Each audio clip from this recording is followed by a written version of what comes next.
Diz assim a palavra do Senhor em Romanos capítulo 12, versículo 3: Porque pela graça que me foi dada, digo a cada um dentre vós, que não pense de si mesmo além do que convém. Antes, pense com moderação, segundo a medida de fé que Deus repartiu a cada um.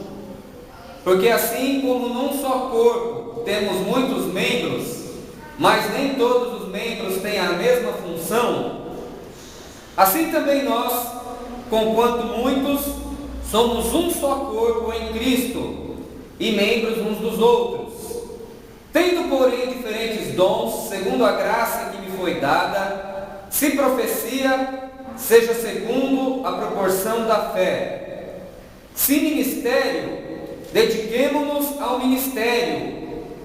Ou que ensina, esmere-se em fazê-lo. Ou que exorta, faça-o com dedicação. E o que contribui, com liberalidade. O que preside com diligência. Quem exerce misericórdia com alegria. Amém. Parece que alguém aí da congregação que sentiu o desejo possa fazer uma oração pela meditação na palavra, em nome de Jesus.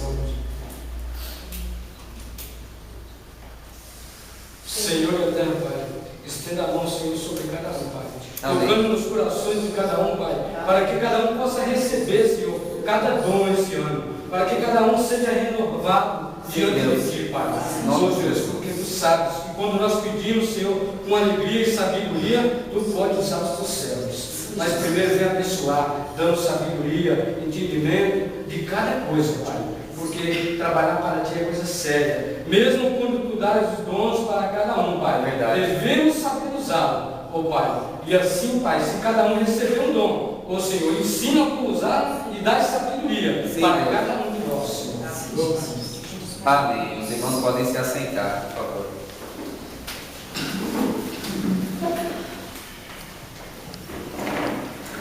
Os irmãos já devem ter percebido que a carta de Romanos, a carta de Paulo aos Romanos, é uma das cartas mais completas do Novo Testamento. Todas as vezes que alguém vai escrever algum livro de teologia, geralmente toma como base a carta de Romanos. Na carta de Paulo aos Romanos, nós temos talvez uma das exposições mais completas da doutrina cristã. E o apóstolo Paulo, ele começa as suas cartas no início falando muito de doutrina, toda a doutrina a respeito de Jesus, da salvação, da vida eterna, e assim ele faz nos 11 primeiros capítulos da carta dele aos Romanos. E aí, a partir do 12º capítulo, ele vai falar de coisas práticas. Ele vai falar, olha, depois que eu disse tudo isso daqui, agora vocês coloquem isso daqui em prática conforme eu vou dizer. E essa parte que nós vemos do versículo 3 ao versículo 8, que vai falar sobre os dons espirituais, estão nesta parte prática, quase no topo ali do capítulo 12. O capítulo 12, ele traz logo no início uma parte muito famosa, muito lida, né? Das Sagradas Escrituras, da Bíblia Sagrada, em que determina que nós apresentemos os nossos corpos como um sacrifício vivo, santo e agradável a Deus, que é o nosso culto racional. Ou seja, ele chama o culto de racional, ele não chama o culto de emocional, ele não chama o culto de outra coisa, dando a entender o seguinte, que dentro da espiritualidade cristã não tem nada que toma uma pessoa e deixa ela fora da razão, tipo viajando na maionese. A pessoa, quando a gente fala que uma pessoa ela é tomada pelo Espírito Santo de Deus, a gente não quer dizer que ela perde a consciência dela. Quem faz uma pessoa perder a consciência dela, geralmente é o outro lado, é o inimigo, que tira a personalidade da pessoa. No caso do cristianismo, o espírito do profeta é sujeito ao profeta. Então, por isso que o culto é racional. Eu não perco a minha razão, eu não perco a minha base, eu não perco o meu chão. É um culto que te chama para o raciocínio, te chama para o pensamento. E ele diz assim no versículo 2, para nós não nos conformarmos a este mundo, mas nós experimentarmos qual seja a boa, perfeita e agradável vontade de Deus. E aí a gente vai pensar, geralmente a gente fica pensando assim, boa, perfeita e agradável vontade de Deus. Aí o cara pensa assim, será que namorar com aquela pessoa é a boa, perfeita e agradável de Deus? Eu fico usando o versículo para essas coisas aqui, não é nem bom, meu casamento não está bom, nem perfeito e agradável, então não é vontade de Deus e desmancha. Ou meu trabalho não é bom, nem perfeito e agradável. Não é essa aplicação que o versículo quer dar, porque quando ele fala boa, perfeita e agradável vontade de Deus, é apresentar o nosso corpo como sacrifício vivo e santo a Ele. E aí ele vai continuar no versículo 3, que é aplicar os dons. Então esse é o significado da vontade boa, perfeita e agradável de Deus, é apresentar o corpo como sacrifício vivo e santo, culto racional e a expressão dos dons espirituais que Deus deu para a igreja. Essa que é a vontade boa, perfeita e agradável. Então a má notícia disso é que nem sempre o seu trabalho vai ser bom, perfeito e agradável, mas nem por isso não é vontade de Deus que você esteja lá. Então só fazendo essa observação para a gente não aplicar errado o versículo bíblico. Nem tudo na vida é bom, perfeito e agradável. Tem coisa que não é boa, perfeita e agradável, tem amizade que não é boa, perfeita e agradável, tem situações às vezes na vida que não são boas, perfeitas e agradáveis, mas nem por isso não deixa de ser vontade de Deus. Mas uma coisa que é boa, perfeita e agradável é apresentar o corpo como sacrifício vivo e santo a Ele e o culto racional, aplicando os dons que Deus nos deu, amém? Então isso é bom, perfeito e agradável. É como se fosse uma repetição do salmo lá, né? Que bom e agradável que os irmãos vivam juntos em união, em unidade. Isso é mais ou menos nesse espírito que o apóstolo Paulo escreve essa passagem. E aí nós vamos propriamente para os versículos aqui que nós lemos. E a primeira lição que Paulo nos ensina está lá no versículo 3, quando ele diz assim, pela graça que me foi dada, digo a cada um dentre vós. Primeira lição, não pense de si mesmo além do que convém. Vou repetir, não pense de si mesmo além do que convém. O que ele quer dizer com isso? Não fica pensando que você é melhor do que realmente você é. Não fica achando que você pode mais do que aquilo que você pode. Ou não fica pensando que que a sua importância é tão grande a ponto do mundo acabar se você deixar de existir. A ponto da igreja, acabou a obra de Deus, acabou o mundo, acabou. Não fica pensando isso a respeito de você, o apóstolo Paulo diz, porque a tendência nossa, muitas vezes, é do auto-engano, é achar que a gente é mais do que aquilo que a gente é. E Paulo fala para não pensa assim em si mesmo, sobre si mesmo, além do que convém, porque você corre o risco de cair na soberba, você corre o risco de cair no orgulho. E ele está falando aqui de dons espirituais. E todas as vezes que toca nesse assunto de dons espirituais na Bíblia, por exemplo, 1 Coríntios 12, é porque sempre tem alguém que acha que o dom dele é mais importante do que o do outro. E geralmente lá em 1 Coríntios 12, o pessoal que falava em línguas achava que tinha o dom do momento, né? O dom assim espetacular, e os outros tinham que se curvar. E Paulo ele já começa, antes de falar de dons, isso não pensa mais de si do que convém. Às vezes a gente tem um determinado trabalho, uma determinada função e uma determinada empresa, e a gente acha, nossa, eu arrebento nesse lugar aqui. Se eu sair daqui, o patrão não vai saber o que fazer, e ele vai saber o que fazer, e ninguém é insubstituível. Ou então no ministério, né? A gente acha, se eu sair desse ministério aqui, vai acabar as aulas, vai acabar a pregação, vai acabar o pastor ficar com o cabelo em pé. Pode acontecer do pastor ficar com o cabelo em pé, pode acontecer, vão sentir falta, mas não é insubstituível, ninguém é insubstituível. A obra continua, o trabalho continua, a família continua, a vida continua, tudo continua, independentemente da gente estar lá ou não, fazendo ou não. Então o apóstolo Paulo ele dá esse conselho para a gente, essa ordem, né? Não pensa de si mesmo além do que convém, né? Não acha que você é a última Coca-Cola do deserto, a última bolacha do pacote, enfim, esses ditados todos que os irmãos conhecem. Alguns provérbios que nos lembram dessa lição que Paulo dá. Por exemplo, não precisa abrir, eu vou ler Provérbios 16, 18. A soberba precede a ruína, e a altivez do espírito precede a queda. Então, a primeira coisa que precede a queda é a pessoa altiva, a pessoa está olhando tanto para cima que não vê a pedrinha, tropeça e cai, né? A soberba, quando a pessoa começa a se inflar. Um outro provérbio, Provérbios 11, capítulo 2 diz: em vindo a soberba virá também a afronta, mas com os humildes está a sabedoria. Ou seja, fazendo essa oposição entre soberba e humildade. E aí Tiago 4,6, que um dos textos, a epístola que a gente leu na virada do ano, diz: antes ele dá maior graça, portanto diz, Deus resiste aos soberbos, mas dá graça maior aos humildes. Então, essa é a primeira lição que o apóstolo nos dá. Não pense de si mesmo além do que convém. Primeira lição. Mas aí a gente passa para a segunda lição, que ainda está nessa passagem. Ele diz assim: pense com moderação, segundo a medida de fé que Deus deu a cada um. Ainda no versículo 3, veja lá você, diz assim: pense com moderação, segundo a medida de fé que Deus repartiu a cada um. Então ele diz assim, ele falou, não pensa além do que convém, mas pensa a respeito de si mesmo com moderação.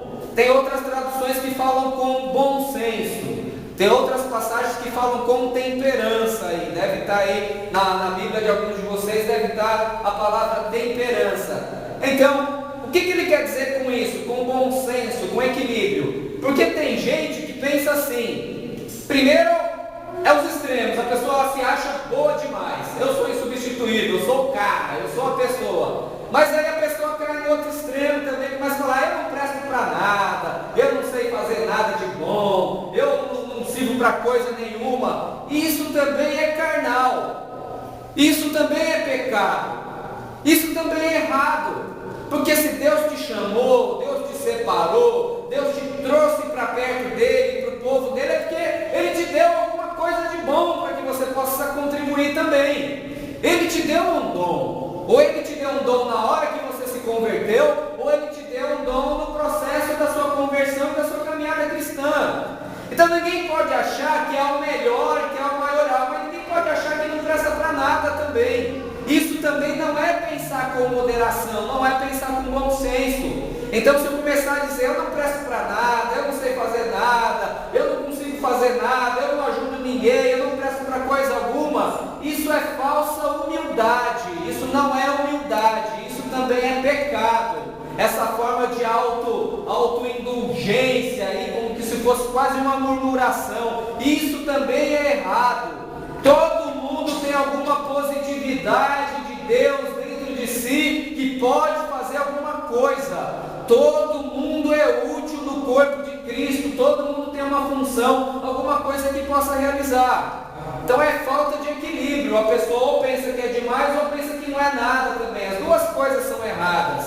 Precisa ter o quê? Precisa ter um equilíbrio, precisa ter moderação. O que é moderação? É você conseguir, com bom senso, ter a opinião mais exata a respeito de você, conforme o Senhor lhe criou, conforme o Senhor lhe deu. Jesus, ele disse a respeito dele assim, Jesus falou, eu sou manso e humilde de coração. Ele falou a respeito dele.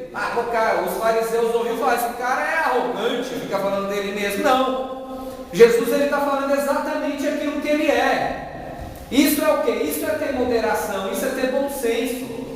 Então se você, por exemplo, se você canta bem, não, eu canto bem, eu procuro me esforçar para cantar bem, cantar um bom louvor, não é soberba isso, está certo, você canta bem. Se você não está falando para se amostrar, para se crescer em cima de ninguém, não está errado.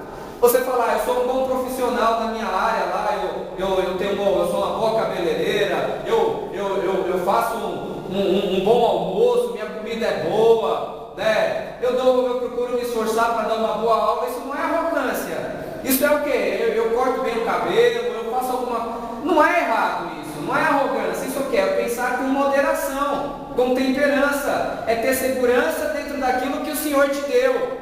Então, se o Senhor te deu um determinado dom, fala, não, eu realmente tenho esse dom aqui, o Senhor me usa dessa forma aqui.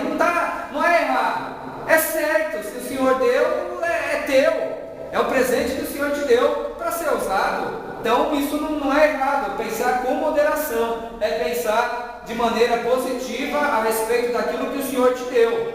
Para você, e aí cá entre nós, para você ir, por exemplo, numa entrevista de emprego, você tem que acreditar que tem alguma positividade dentro de você, alguma coisa de bom. Não, você chegar lá da entrevista, você é educado com as pessoas? Não, sou super mal educado. Você não vai ser. Você é uma pessoa disciplinada? Não, sou super disciplinado. Mas aqui você é diligente? Não, sou preguiçoso. Não tem jeito. Aí não dá. Não vai funcionar desse jeito. Então, isso em todas as áreas da vida, em tudo que a gente faz também. Para eu poder chegar aqui e falar alguma coisa, seja para um público de 15, seja para um público de 100, 150, eu tenho que acreditar que eu tenho alguma coisa de boa para passar, alguma positividade para passar, alguma coisa positiva para você dar uma aula. Você tem que ser a primeira pessoa a gostar daquilo que você faz.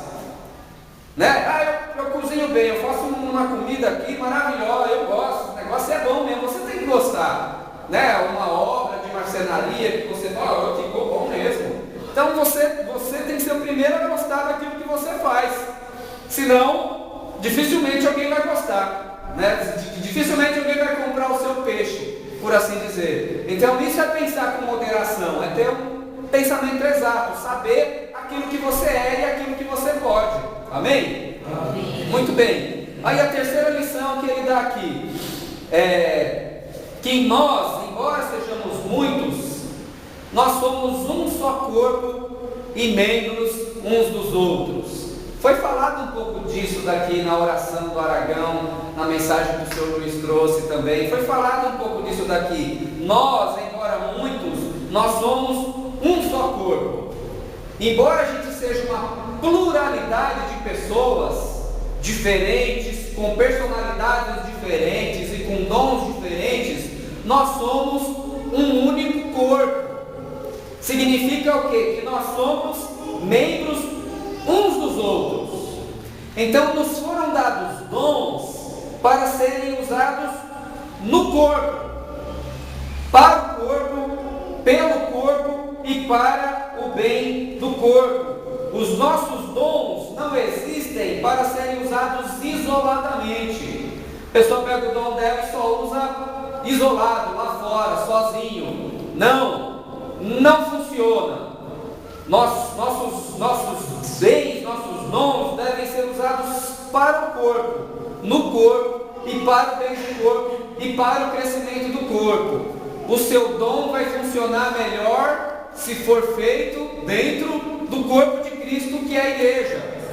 Nós cremos num Deus que é Pai, Filho e Espírito Santo. É uma pluralidade de pessoas, mas somente um Deus. 3 pessoas, um único Deus.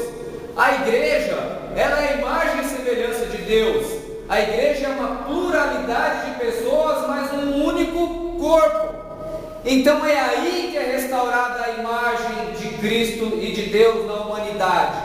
Assim como Deus é uma pluralidade de pessoas, mas um único Deus, assim também a igreja é uma pluralidade de pessoas, mas um único corpo.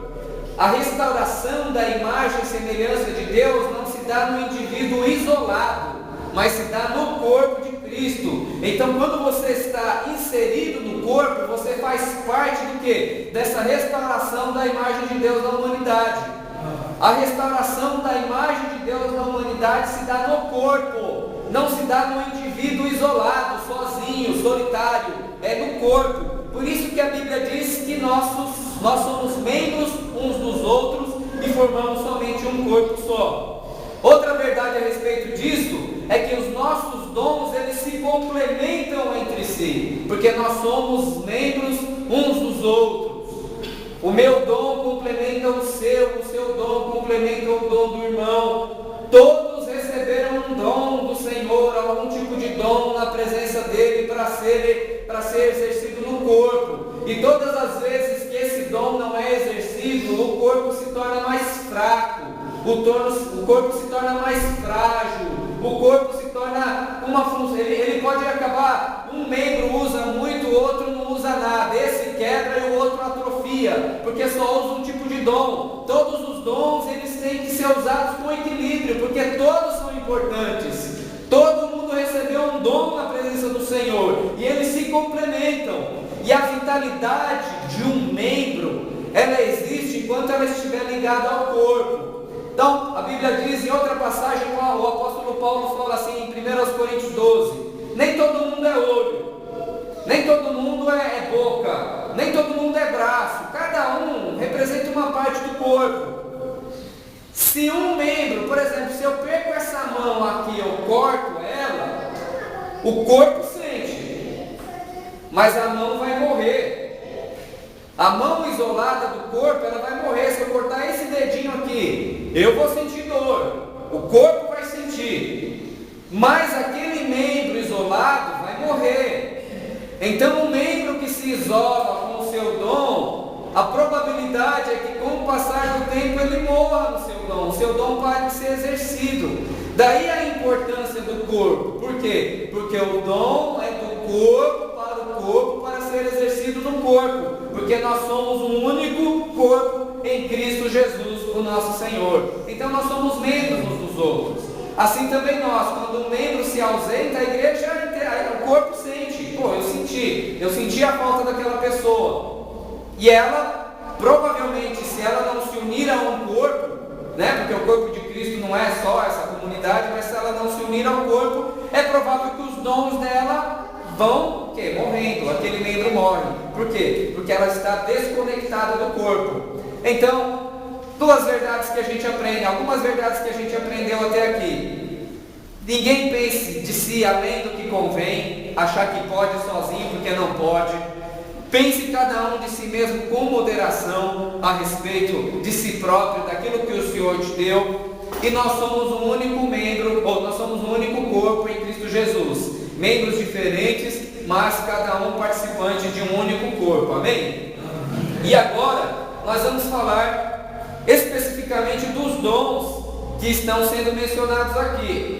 Você já sabe, né? Pergunte para si próprio, se responda no seu coração. Você já sabe qual foi o dom que o Senhor te deu?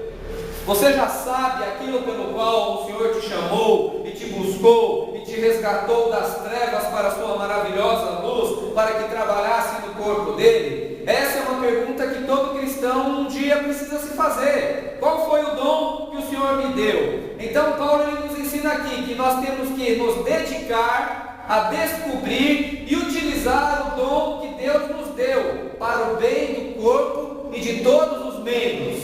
Vou dizer novamente, nós temos que nos dedicar a descobrir e utilizar o dom que Deus nos deu para o bem do corpo e de todos os membros para a glória dele.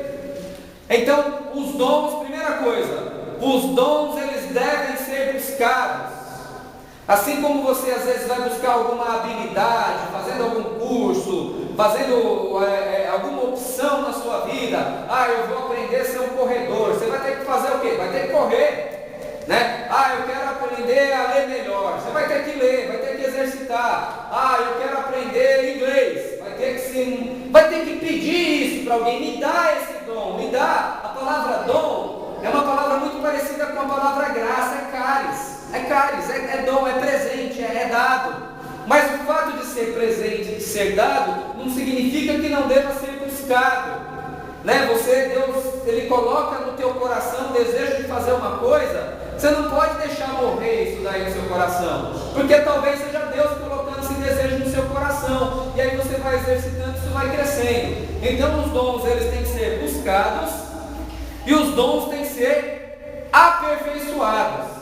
Porque tem gente que recebe o dom e fala, já recebi o dom da palavra da sabedoria, e não treina, não se aperfeiçoa, não busca, não exerce. Eu recebi o dom do evangelismo, evangeliza 2, 3 ali, depois para. Aí não vai, o dom continua lá, continua. Mas aí o dom tem que ser despertado, como o apóstolo Paulo disse uma vez para Timóteo: desperta o dom que há em ti, que te foi dado por imposição de mãos. Paulo uma vez disse para Timóteo. Então o dom ele tem que ser buscado, e o dom ele tem que ser aperfeiçoado, ele tem que ser aperfeiçoado na presença dele. E quando você tem um dom, geralmente a igreja ela reconhece esse dom que tem em você. Mas o fato de você não ter um determinado dom não significa que você não deva praticar aquilo que o dom representa. Então, por exemplo, a gente sabe que tem pessoas que receberam o dom do evangelismo. Ele fala de Jesus e as pessoas, ele consegue atrair um grupo de pessoas ou uma pessoa, ele tem facilidade. Ele recebeu o dom do evangelismo, mas não é porque ele recebeu o dom do evangelismo aquela pessoa que os outros não precisam mais evangelizar, não é isso. Todos fazem tudo, mas há algumas pessoas que fazem de modo especial. Por exemplo, nós vamos ler aqui: alguns receberam o dom do ensino, tem essa capacidade, a pessoa abre a Bíblia, expõe com maestria e todo mundo reconhece, essa pessoa ela sabe ensinar. Uma pessoa recebeu o dom, mas a Bíblia diz que todo mundo deve ensinar. Por exemplo, a Bíblia fala que os pais devem ensinar os filhos no caminho do Senhor. A Bíblia diz que as mulheres mais velhas têm que ensinar as mulheres mais novas também, no linguajar bíblico, a cuidar dos seus maridos e da casa. A Bíblia diz que o marido tem que ensinar a esposa a palavra do Senhor. E a Bíblia ainda diz para instruirmos uns aos outros com salmos, hinos e cânticos espirituais. Então todo mundo tem alguma coisa para ensinar. É verdade que algumas pessoas receberam um dom especial, mas isso não isenta os outros de praticarem também, porque na igreja do Senhor todo mundo faz praticamente tudo, todo mundo faz tudo, sendo que alguns receberam um dom especial, amém? E aí Paulo vai falar dos dons propriamente, dos dons propriamente ditos. Essa daqui é uma das listas de dons que ele dá no Novo Testamento. Tem uma outra lista em Efésios 4 e tem uma outra lista em 1 Coríntios capítulo 12. E é legal estudar todas essas listas. Quem sabe a gente fale sobre as outras listas nos próximos domingos também. Essa aqui é uma lista de dons que ele dá, é uma lista de 7 dons. Então vamos estudar aqui esses dons, que de repente você tem algum deles aqui, e aí você queira aperfeiçoar. Ou quem sabe nessa manhã você ore e Deus te dê esse dom, né? Ou nessa manhã, ou numa madrugada que você passar em oração, quem sabe o Senhor te dá. Então vamos aqui analisar alguns desses dons, para ver se algum desses dons foi que o Senhor Deus deu para a gente. Vamos ver. O primeiro dom que o apóstolo Paulo fala, está lá no versículo 6, ele diz assim, tendo porém diferentes dons, segundo a graça que nos foi dada. E o primeiro que ele fala é: se profecia, seja segundo a proporção da fé. O que é profecia? Profecia, a palavra profecia, são dois termos gregos: pro, que significa antes, e feme, que significa contar. Então, se a gente fosse traduzir ao pé da letra, seria: profecia significa contar antes. Contar antes o quê? É algum acontecimento do futuro que a pessoa fala antes que vai acontecer. Isso é um profeta. Então, quando Ágabo, por exemplo, falou do apóstolo Paulo: olha, o dono desse cinto aqui, ele vai ser preso e amarrado em Jerusalém. Ele falou antes de acontecer, não é mesmo? Isaías, quando ele fala do nascimento de Jesus, em Isaías 53, ele falou 800 anos antes de acontecer. E às vezes acontece no nosso dia a dia, que alguém trazer uma palavra para a gente e fala: olha, vai acontecer assim, assado, e realmente acontece. Esteja preparado, e realmente acontece. Quem é que tem, você responde no seu coração, você não precisa levantar a mão. Se você quiser levantar, levanta também. Mas quem é que tem o dom de profeta aqui? Já parou para pensar nisso? Então, o mais elementar do dom da profecia é esse: Deus te fala antes que aconteça. Vai acontecer tal coisa na sua vida e tal e tal. É um dos aspectos desse dom, mas não é só isso. O profeta é aquele que fala sob inspiração do Espírito de Deus, consolando, exortando e ensinando. Então na profecia pode ter consolação, exortação e ensinamento, né? cultos pentecostais mais antigos, a gente pode fazer um desses aqui também, que a igreja fica só no silêncio ali no mistério, né? Congregação cristã é assim, todo mundo no silêncio, no mistério, alguém se levanta com a palavra lá. Se for de Deus é muito bom, se não for é um desastre, é um desastre. Mas se for de Deus é muito bom, que a pessoa ela se levanta, e o apóstolo Paulo em 1 Coríntios 14 ele fala assim: um se levantou para profetizar, os outros sentem e julguem, né? Escutem. Não é muito bem isso que acontece, fala e todo mundo entra no mistério e ninguém ouve mais nada, mas não é isso, um levanta, profetiza, os outros julguem, o outro senta, levanta, outro profetiza, os outros julguem. Então é um dom que vem e toma a pessoa na hora, não é algo que ela preparou para falar. Se você preparou para falar, não é profecia, é estudo, é pregação. Mas quando Deus vem e dá assim de repente o negócio, é profecia. Um outro aspecto da profecia, por exemplo, é quando você discerne alguma coisa na vida da pessoa sem ela te falar. Ela não falou nada para você. E aí o Senhor, tipo, como Jesus é mulher samaritana, esse homem falou a verdade, esse homem, você não é casada, porque esse homem que está com você não é seu marido. João 4. Então é complicado você esconder alguma coisa do profeta, que não é que Deus revela tudo, mas alguma coisa Deus pode revelar do profeta, e ele vai discernir alguma coisa da sua vida, alguma coisa da sua situação, né? A última que eu presenciei, um rapaz veio para a congregação, estava com uma situação que o pastor não conhecia, que o profeta não conhecia, e o profeta começou a dizer para ele: você é inocente, você é inocente, Deus está mandando dizer que você é inocente, etc e tal. E realmente a pessoa estava enfrentando um processo judicial, passou aí 2, 3 meses, a pessoa foi inocentada. Aquilo serviu de consolo no coração da pessoa, e talvez ali a pessoa tenha entregue o coração dela a Jesus. Então profecia nesse sentido, a pessoa, Deus revela alguma coisa da vida da pessoa, sem a pessoa falar, e o profeta vai lá e às vezes até para arrebentar mesmo, né? Assim, para arrebentar, mas para curar depois, né? O cara está fazendo alguma coisa ali esquisita, o profeta vem, chama de canto, puxa a orelha, que nem o Natan fez com Davi, né? Davi achou que tinha escondido o pecado dele, foi lá, adulterou, matou o marido de Betseba, mandou matar, falou: opa, casou com ela para disfarçar a gravidez, está tudo resolvido. O Natan chamou de canto, né? Fez todo aquele joguinho lá, aquela história da ovelha, o cara tinha uma ovelha, o outro tinha 100, o cara que tinha 100 tomou a ovelha do que tinha uma. Porque o profeta, assim, se você fala com a pessoa e a pessoa ainda está tomada pelo pecado, é capaz dela te matar, te bater, te dar um rodo, né?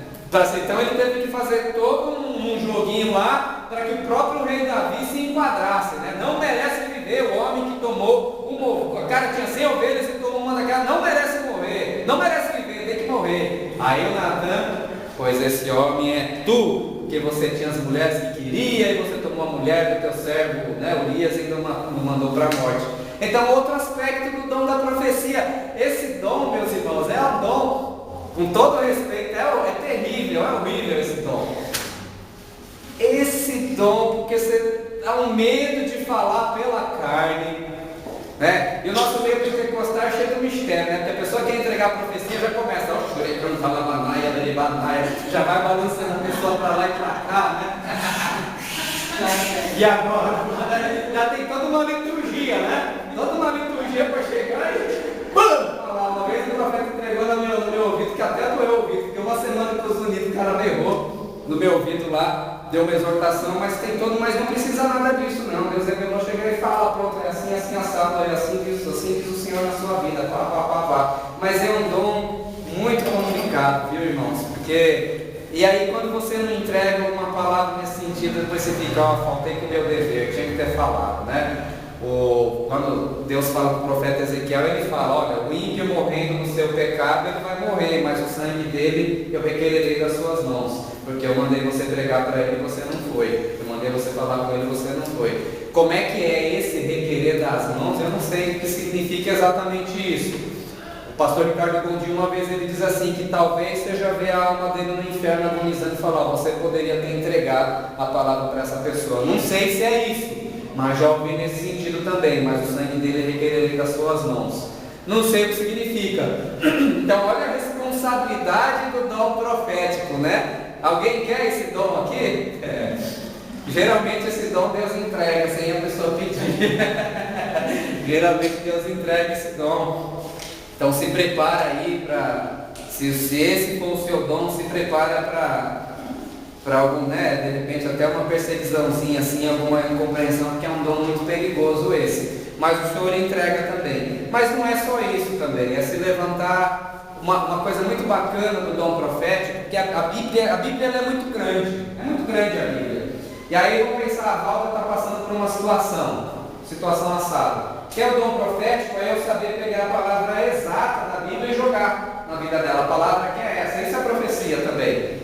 Não é uma coisa que eu preparei, mas eu sei aplicar exatamente a palavra certa na vida dela e aplicar e solucionar o problema dela. Isso é um profeta também que faz.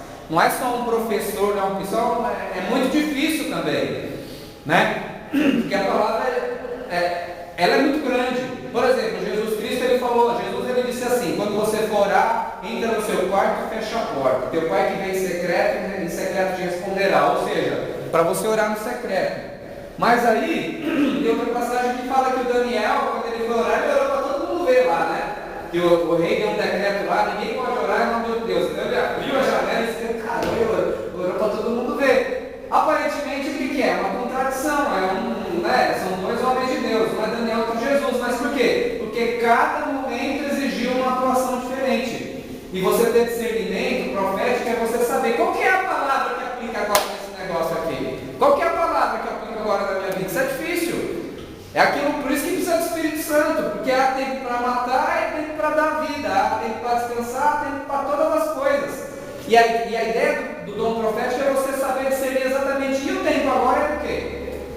Né? É o tempo de ajudar ou é o tempo de negar ajuda para a pessoa se levantar? Então isso é o dom que somente o Espírito Santo do Senhor pode dar. É um dom maravilhoso, mas exige muita responsabilidade também. Quem é que é o dom do profeta aqui? Levantar a mão, porque apesar de tudo eu quero, pessoal. Mas é um dom. Então eu sei que já tem um ou dois profetas aqui, eu sei que tem profetas, profetiza, né? Sei que tem. E a palavra do crente ainda tem que ser sim, não. Ainda temos que ter cuidado ainda. Sim, não. Quando a irmã Severina pegar na minha orelha e me puxa de canto assim, lá vem palavra, viu? Já aconteceu já, irmã, né? Pô, não posso fazer nada errado, porque Deus já levanta o profeta. É assim, né? Glória a Deus por isso, aleluia, né? Quando Deus levanta um profeta para te confrontar, é porque Deus ama muito você. Ele manda, porque quando o pecado toma conta da nossa vida, a gente faz escondidinho. Faz que nem Davi, né? Maqueia tudo, ninguém vai perceber. Pastor, não sei o que, passou, rapaz, tu vai contando a data, Deus vai mandar um profeta. Se Deus te chamar, Ele vai te mandar um profeta mas não vai te humilhar na frente das pessoas, não vai fazer isso, mas vai te confrontar, porque Deus ama muito a sua vida. Esse é um dom maravilhoso, né? Que o Senhor levante muitos profetas. Podemos dizer que nem Moisés. Diga a Deus, todos sejam profetas. Todos sejam profetas. Porque eu acredito que o dom está disponível para todos. O dom está disponível para todos. Desculpa, pessoal. Outro dom aqui que o apóstolo Paulo fala. Ainda ele fala assim: profecia segundo a proporção de fé. O que significa segundo a proporção de fé? Também é difícil, que ele fala aqui, né? Seja profecia, seja segundo a proporção de fé. Há uma dúvida do que significa esse segundo a proporção de fé. Pode ser segundo a proporção de fé que Deus deu para o profeta. Então, quanto mais fé, quanto mais confiança, mais esse profeta vai ser usado. Então, pode ser uma interpretação nesse sentido. Ou segundo a proporção de fé, pode ser assim, segundo aquilo que Deus já revelou. No sentido de que o profeta, ele não pode contrariar nada daquilo que a Bíblia diz, porque senão é um falso profeta. Ou se ele disser alguma coisa e não se cumprir, não foi segundo a fé, mas foi segundo o que? O Espírito dele mesmo. Então pode ser essas três interpretações, né? Segundo a fé que ele tem, quanto mais fé é mais poderoso na profecia, ou segundo a proporção de fé, pode significar que ele não pode contrariar aquilo que a Bíblia já diz. Ele não pode dizer uma coisa diferente: Jesus não vai voltar nunca mais. Ele não pode falar isso. Uma profecia diferente daquilo que a Bíblia já deu. né? Ou em terceiro lugar, segundo a proporção de fé, que tem que ser uma profecia segundo a fé. Não pode ser segundo o espírito, o coração do profeta, mesmo conforme tem muitos casos no Antigo Testamento. Muito bem. Aí ele fala de um outro dom aqui no versículo 7. Se ministério, dediquemo-nos ao ministério. O que é ministério aqui? A palavra ministério aqui é a palavra grega diaconia. Quem já ouviu falar essa palavra diaconia? Diaconia é a palavra ministério. A palavra ministério aqui é o serviço puro e simples, trabalho. Serviço não é um serviço especificamente considerado, é um trabalho dentro da comunidade, é uma necessidade. O que é o dom do ministério? Isso daqui independe da pessoa ser consagrada diácono ou não tem diferença isso. O diaconato é só um reconhecimento, mas assim, isso independe de consagração. O que significa isso? O que é o ministério? É a pessoa atenta para a necessidade daqueles que estão na comunidade. É uma espécie de supervisor. Um dos aspectos da pessoa, ela sabe quem na comunidade está precisando de uma cesta básica, quem está precisando de roupa, quem precisa daquilo. Então esse é o que? É o diácono. Não significa, conforme eu disse, que os demais não possam fazer isso. Todos devem fazer. Mas Deus levanta alguns com essa capacidade especial de se importar com a vida dos membros da comunidade, de uma maneira muito especial, geralmente na questão material. Deus toca no coração de algumas pessoas, ela tem esse espírito de querer ajudar outras pessoas também. E outro aspecto do ministério, a palavra diz, é o serviço puro e simples, é o trabalho puro e simples. Ele vê uma necessidade na igreja, ele vai lá e supre. Esse chão está sujo, ele vai lá e varre. As cadeiras estão bagunçadas, vai lá e arruma. Cresceu muito mato lá fora, ele vai lá e corta. Eu quero chegar mais cedo para fazer o café, ele chega mais cedo e faz o café. Vou ajudar a preparar a mesa da bolachinha. Isso é trabalho também, é muito importante, né? Fazer o café. A pessoa que faz o café tem uma importância incrível, porque quando acaba o culto e não tem café, o pessoal fica meio babando, tremendo, mas cadê o café, meu Deus? Falte a água, mas não falte a luz, mas não falte o café. Está sem luz porque alguém tinha chamado de mandar luz aí com a gente, né? Normal, né? Infelizmente hoje em dia. Isso acontece. Então, cada trabalho importante, o papel toalha, trocou lá o papel toalha, né? Enfim, é o trabalho puro e simples, a pessoa gosta de trabalhar, é o trabalho, até servir, dando uma aula, ministérios.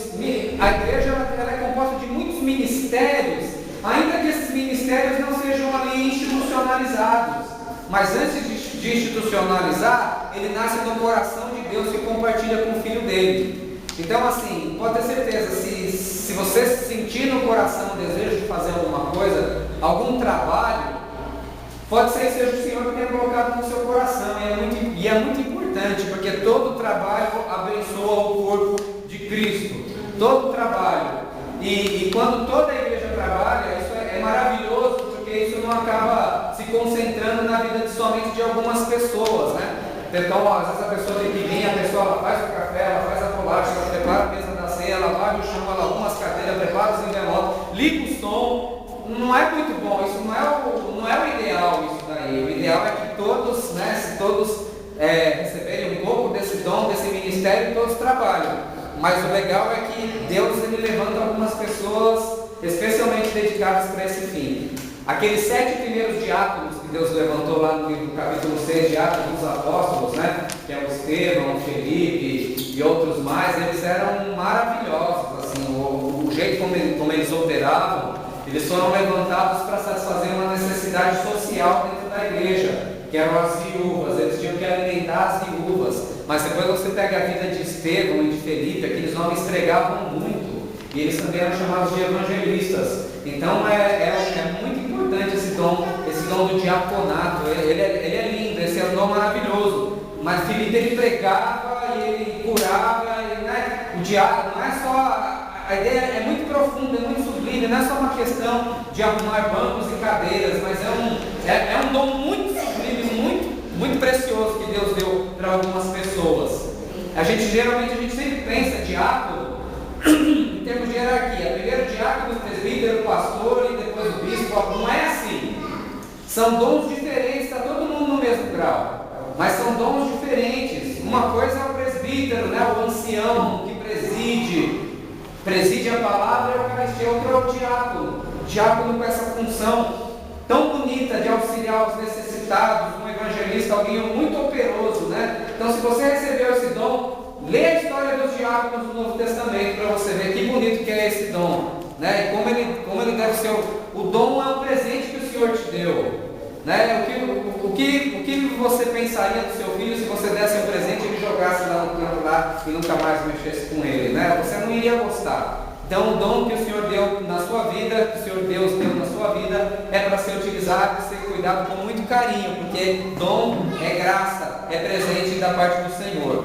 O outro dom, e aí, os irmãos estão se identificando aí com algum dom? Vamos continuar aí. O outro dom que ele fala, o que ensina, esforce-se ou esmere-se em fazê-lo. Ensino é simplesmente, nesse caso aqui, é a pessoa que tem um dom especial para abrir a Bíblia e ensinar a palavra do Senhor. Conforme eu disse, todo mundo deve ensinar alguma coisa para alguém. Se nós não tivermos nada para ensinar para alguém, nós estaremos sendo inúteis nesse sentido, né? Todos nós temos que ensinar alguma coisa para alguém. Mas o mais importante é que Deus ele separa algumas pessoas com um dom especial de ensino dentro da igreja também. Mas é um dom que está à disposição de todas as pessoas também. Os pais devem ensinar os filhos no caminho do Senhor. A Bíblia diz: ensina teus filhos no caminho que devem andar. Quando crescermos se desviará dele. Nós devemos ensinar uns aos outros. E Deus dá esse dom especial na vida das pessoas. Dom para ensinar as crianças aqui, né? Para ensinar o ministério infantil. Geralmente é o que é aquele tipo de coisa que ninguém se oferece para fazer. Mas é o ministério mais importante, porque está ensinando a criança na palavra do Senhor, no caminho que ela deve andar. Claro que você não deve delegar isso para a igreja, jamais. Mas é um dom muito importante também. Às vezes a pessoa ela tem o dom de falar para os adultos, pregar aqui na igreja para os adultos ouvir, mas vai lá falar para as crianças, a pessoa se embanana toda, não sabe o que fazer. Eu acho que todo mundo tinha que passar pelo ministério infantil. Eu passei 1 ano e meio no ministério infantil, 2 anos lá, eu estava para criança de 3 a 11 anos. Acho que todo mundo tinha que passar pelo ministério infantil um dia, sabe? A gente aprende. Se você conseguir dar uma boa aula para uma criança, você fala para qualquer auditório, meu amigo. Você fala para qualquer. Você fala para a diretoria, você fala com presidentes, você fala com universidade, você fala com qualquer um. Se você conseguir dar aula para a Eduarda, se você conseguir dar aula para o Felipe, dar aula para a Natália, para as crianças, você fala com qualquer público, com qualquer pessoa. Se conseguir manter a atenção deles, Petrônio já tem umas aulas lá, né, Valdo, na casa lá também, alguns discipulados, então é um dom muito bonito também.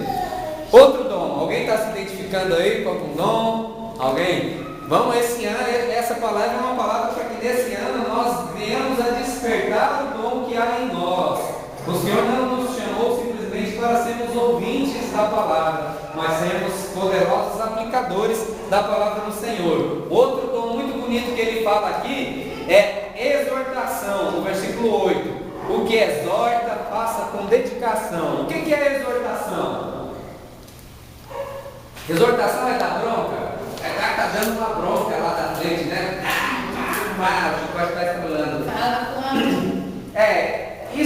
Isso é uma parte da exortação, mas não é a exortação em si. A palavra exortação, isso é muito bonito, ó. A palavra exortação é do grego parakaleo. Às vezes eu falo a palavra grega porque ela é mais rica no que se refere a transmitir aquilo que a realidade dela significa. A palavra é parakaleo. A palavra que designa o Espírito Santo é paráclito. O que significa parakaleo? A palavra para significa perto e kaleo significa chamar. Então exortar significa o que? Chamar para perto. Chamar para perto. Esse é o termo da palavra exortar. Então o que é exortação? Exortação não é bronca. Não é, a gente costuma falar, esse cara está exortando lá,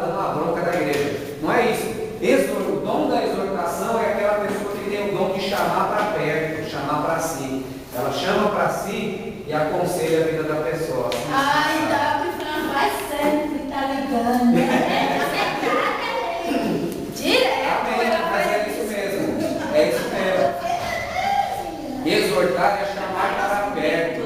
Nós precisamos de pessoas com esse dom na igreja. Gente que vê, que às vezes nem chega uma pessoa na igreja, ela entra e sai e ninguém fala com ela. Quem é que tem o dom de exortar? É aquele que vem para Caleô, chama para perto. Pode ter certeza Isso que é Fran, exortar. assim, deve Não é ter assim. me conhecer. Todo mundo tem que ser assim com a Fran e ser assim com os outros, né? Então isso que significa. Então, ó, chamar para perto, confiar, pedir, consolar. Exortar também é consolar. Ele diz para exortar com dedicação, se dedicar. Quando ele fala exortar com dedicação, não é esperar vir no coração à vontade. Não. É aquilo, você se dedicar àquilo. A pessoa que tem esse dom de sentir falta de alguém na igreja, chamar para perto. Olha, essa vida que você está levando, você está indo por um caminho que não é o correto. Ou então você tem uma boa palavra na vida de uma pessoa que está desanimada. Isso é exortação também. Isso é de Deus, menina de Deus. Amém, amém. Então isso é exortar, isso é exortação, exortar é chamar para perto, é ter esse dom, nós precisamos ter esse dom na presença do Senhor. Outro dom que ele fala, contribuir com liberalidade. Ele fala assim, contribuir, lá no versículo 8 ele diz assim, o que contribui faça com liberalidade. E aí é uma daquelas coisas assim, o pastor certamente falou assim, ninguém quer ter esse dom de contribuir, né? Ninguém quer ficar dando muito. Mas às vezes Deus dá esse dom para algumas pessoas. Um conhecido caso é daquele, parece que era diretor da Colgate, que ele doava 90% da renda dele, ele doava para a igreja. Eu escutei um pastor outro dia comentando de um irmão da igreja que é empresário, que ele ajuda a abrir igrejas no Nordeste. Então abre uma congregação no Nordeste, ele vai lá, ajuda por um ano e meio. Quando aquela igreja se fortalece, ele vai e abre outra. E abre outra, e com isso ele já abriu mais de 30, 40 igrejas lá no Nordeste. Então é um dom especial. E o que é bacana desse dom especial é que muitas vezes Deus dá muito para essa pessoa que tem esse dom. Porque essa pessoa vai ter muito com o que contribuir também. Agora é aquela coisa, é aquilo que a gente está falando do dom, né? Não é porque Deus deu o dom, tem gente que fala assim, eu não tenho o dom da contribuição, não está dando real. Não é isso, não é isso. Por isso que eu disse, todas as atividades é para serem feitas por todos. Mas alguns desses dons Deus dá especialmente para algumas pessoas. Eu quero ter esse dom, eu quero ter esse dom. Eu acho que o cristão ele deve procurar, na minha opinião, viver de maneira simples com aquilo que é necessário e no que ele puder e abençoar a vida de outras pessoas, abençoar comunidades. Dar é um dom também, porque às vezes você dá, vamos pensar não na contribuição comunitária, às vezes você ajuda uma pessoa, você pode estar atrapalhando aquela pessoa. Então você tem que ter o dom também, tem que dar o dom. Por isso que o apóstolo Paulo ele dá até diretrizes na questão do auxílio, da pessoa carente, necessitada, realmente necessitada, carente, serva do Senhor. Então até isso é um dom, a pessoa discernir. Tem gente que às vezes você ajuda, você pode atrapalhar. Tem gente que você ajuda, realmente ajudou, porque tinha que ajudar mesmo. Então é um dom, contribuir com liberalidade. Agora um dom que todo mundo gosta de ter, que ele fala assim, é o dom da presidência. Quem é que quer presidir, É o dom da presidência. Também lá no versículo 8, ele diz assim, na palavra do Senhor, O que preside, presida com diligência, presida com cuidado. O que é presidir? Presidir é liderar. Quem é que acha que recebeu o dom? Todo mundo quer liderar, né? Lembra que os discípulos falavam? Quando chegar na sua glória, deixa eu sentar uma esquerda, outra direita, Ninguém quer ser o presidente, mas quer ser pelo menos o vice. O vice-presidente. Ninguém quer tomar o lugar de Jesus, Só o diabo que quis. Mas é um dom também. E aí, quando você fala presidir, dom de liderança, parece que é o dom de mandar, não é? Mas não é o dom de mandar, porque ele fala assim, presidir com cuidado, ou presidir com diligência. Liderar não é mandar em primeiro lugar, liderar é cuidar. Então às vezes Deus dá alguns dons, e não é assim o dom, às vezes pequenos grupos, pequenas situações que exigem a liderança de alguém. Todo mundo olha para a pessoa, e aí, o que nós vamos fazer? Né? Nós tivemos um teatrinho aqui, que foi a irmã Marta aí que liderou, e ficou muito bacana. Ele ficou bem bonito aí também. Então a pessoa ela exerce o quê? Ela exerce com mansidão, exerce com equilíbrio, com moderação. Mas a ideia de liderança não, eu mando nesse negócio. Liderança não é isso. Liderança é cuidar, é saber cuidar das pessoas. É claro que entra também em algumas direções algumas vezes, que não dá para a gente fazer, nenhum grupo consegue aplicar todas as ideias ao mesmo tempo. Então alguém tem que ir lá organizar. E essa pessoa é a pessoa que Deus deu essa liderança. E finalmente, já caminhando para o fim, ele fala: exercer misericórdia com alegria, que é o sétimo tom que ele fala aqui. O que é misericórdia? Misericórdia, a gente já falou aqui dessa bem-aventurança. É a pessoa que coloca o coração dela na miséria alheia. É aquela pessoa que consegue se compadecer. O que é se compadecer? É padecer com. É diferente de sentir dó. Que quem sente dó vai lá, aí uma esmolinha, mas não se envolve com a vida da pessoa. O que é misericórdia? É aquela pessoa que consegue se compadecer. Ela consegue sentir a dor que o outro está sentindo. Ela consegue tentar viver um pouco daquilo que a pessoa vive. E ele diz assim: exerce misericórdia com alegria. Porque não adianta exercer misericórdia e depois ficar de cara amarrado, né? Estou ajudando aquela pessoa lá, que difícil, que dificuldade de ajudar nessa obra social. Que terrível esse negócio lá para cá. Não pode ser assim, uma misericórdia assim, bufante, né? Com raiva. Uma misericórdia com alegria. E aí lembra lá do Francisco de Assis, né? Que fazia tantos atos de caridade, misericórdia, e estava sempre alegre, né? Diz que o carisma do movimento franciscano era a alegria, era distribuir os bens com alegria. Então, Deus, Ele dá esse dom especialmente para algumas pessoas que se compadecem na vida de outras pessoas e conseguem ali ajudar essas pessoas nas suas necessidades, sejam materiais ou não. E aí eu pergunto para a igreja, falamos de 7 dons aqui, ó. Vamos recapitulando os dons que nós falamos aqui: profecia, ministério, que é o serviço, tem muito serviço para fazer, gente, muita coisa. Ensino, exortação, contribuição, presidência e exercício de misericórdia, né? Qual é? E aqui são um número de 7 dons. Qual é o dom que o Senhor te deu? Né? Qual é o dom que o Senhor deu na sua vida? Esse dom que o Senhor te deu, se foi algum desses ou de outros, essa lista é só um exemplo só. A Bíblia ela não esgota, tem mais dons, tem mais dons. Se você juntar todas as listas, ainda não é tudo. Deus pode dar muitos outros dons também. A Bíblia fala que Deus deu o dom dos pintores lá do quintal templo, para fazer objeto de arte. Foi Deus que deu, fala assim: Deus deu o dom a alguns homens para deixar o templo bonito. Então, isso que você tem, uma capacidade de organizar as coisas, isso é dom que o Senhor te deu, e é para você usar para a glória dele. E aí você deve pensar na presença do Senhor: qual é o dom que o Senhor te deu, qual é o dom que você tem exercido, de que modo você pode aperfeiçoar o seu dom nesse ano de 2015. Minha oração é que o Senhor use a sua vida no seu dom, que haja muitas pessoas que possam pregar, ensinar, falar, exortar, chamar para perto, né? Chamar para perto, buscar. Exerça o dom que o Senhor te deu com alegria, que é presente do Senhor, é graça dele na sua vida. Amém? Amém. Amém. Graças a Deus. Vamos orar então.